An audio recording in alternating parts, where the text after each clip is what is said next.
Empty life is found Assad, and we will stop at nothing to possess it. Ready the Armada. We will use the old ways.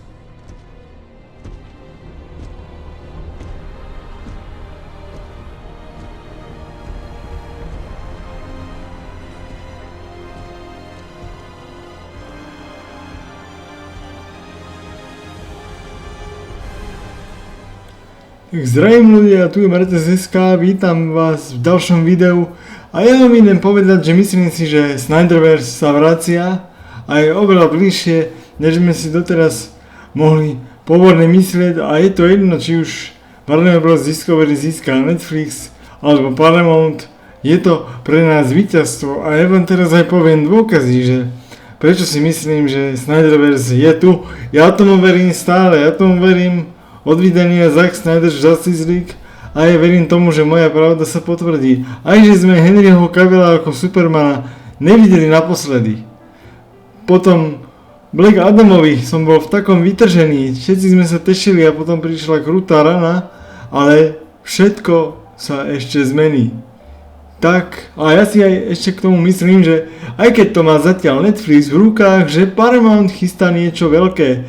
A osobne si teraz myslím, že ten Paramount by bol aj lepší aj pre samotného Zacka Snydera. Tak poďme na to.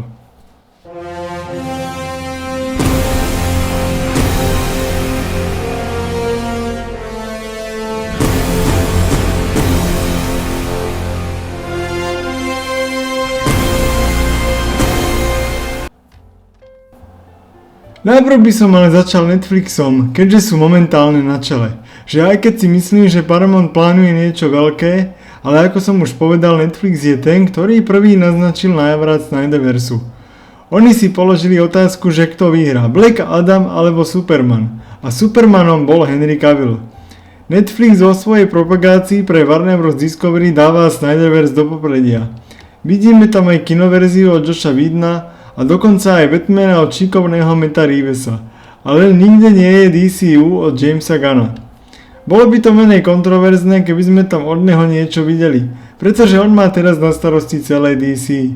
Ale nie je tam ako kreatúre Commandos, tak žiadny Peacemaker a žiadny Superman. Všetky tieto projekty sú na HBO Max, ale neobjavujú sa v tejto propagačnej práci práve tu. Verím, že je to zámerné.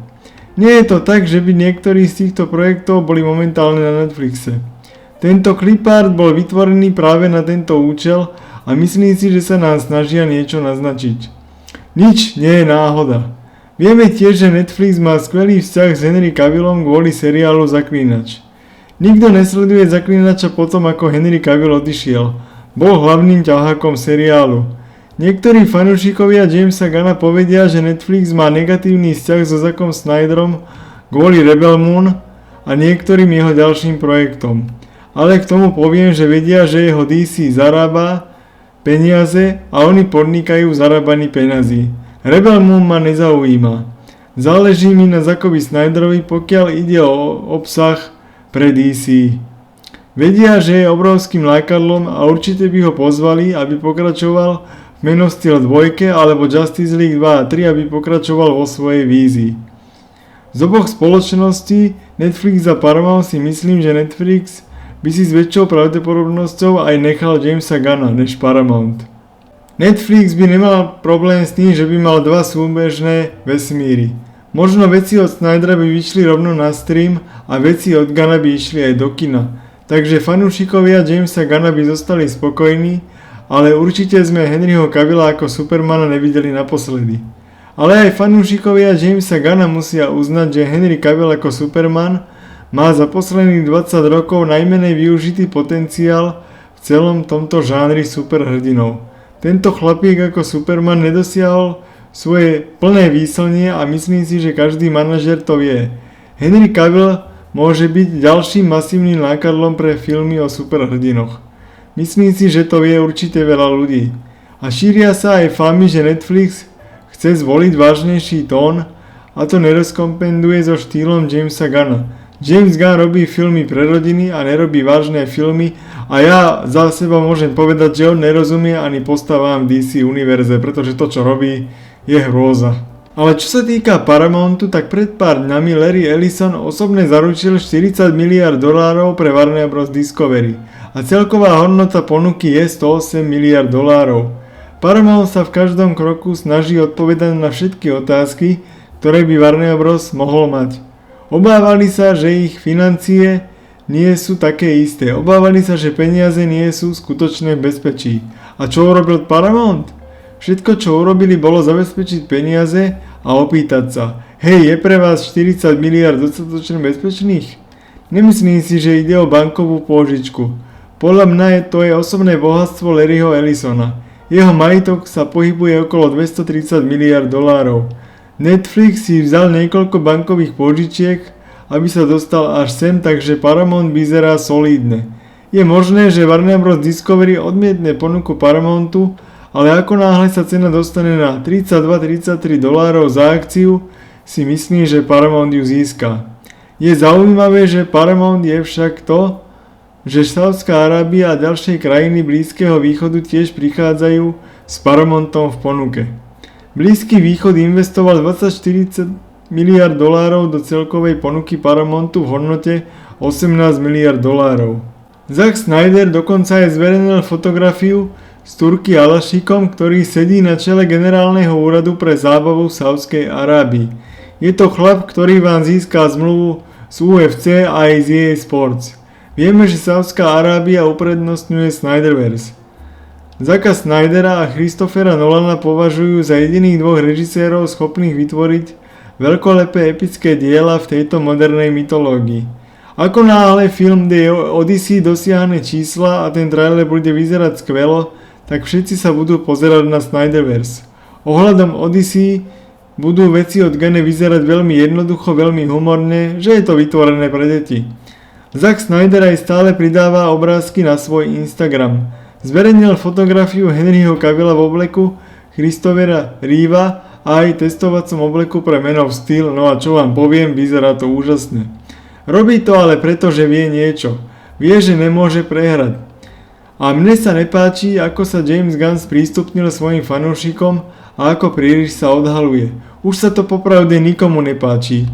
Povedal fanúšikom, aby prestali používať slovíčko my a chce, aby začali používať slovo ja. Ubližuje si týmto a vždy ho to neskôr zakúsne do zadku. Potrebuje byť úplne všade, pretože James Gunn sa zaujíma len o Jamesa Gunna. Ale Zack Snyder ako každý iný normálny režisér sem tam urobí nejaký rozhovor, ale bude len pridávať obrázky, všetko robí potichu a on vie aj držať jazyk za zubami a to je dnes veľmi vhodná, najlepšia vlastnosť. Paramount sa chce samozrejme zamerať na Ameriku a osloviť širokú škálu ľudí. A to nás vedie opäť k Snyderovi. Paramount povedal, že chcú tzv. Americký fair a to vedie k Zackovi Snyderovi. Ak to získa Paramount, tak James Gunn končí a vrátia Zacka Snydera, aby dokončil svoju víziu a potom to reštartujú. Ale Zack Snyder je ten, kto pridáva príspevky na deň veteránov, nie James Gunn. Zack Snyder vo svojom profile na Instagrame uvádza, že je manžel, otec, filmár a Američan. A presne to chce Paramount. James Gunn hovorí pravdu, spravodlivosť a navždy. Zack Snyder je víťaz ako pre Netflix, tak aj pre Paramount, rovnako ako Henry Cavill ako Superman. Potvrdzujú to aj obrovské tržby. Predal viac lístkov než detský Superman od Jamesa Gunna.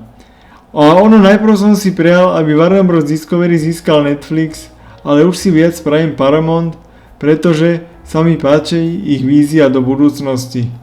Tak, tuto máte, ja si myslím, že som vám dal dostatok dôkazov, prečo je jasné, že Snyderverse sa musí vrátiť.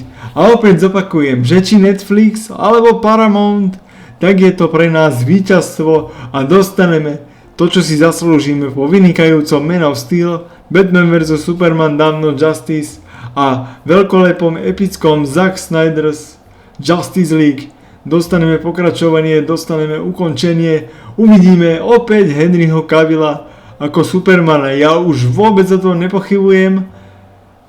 Proste Zack Snyder dotehol Snyderverse dotiahol, verím, že zvíťazíme. Ale samozrejme povedzte mi, aký vy máte na to názor, popri tom nezabudnite dať like a odber, nič vás to nestojí, nech sa vám darí, majte sa zatiaľ.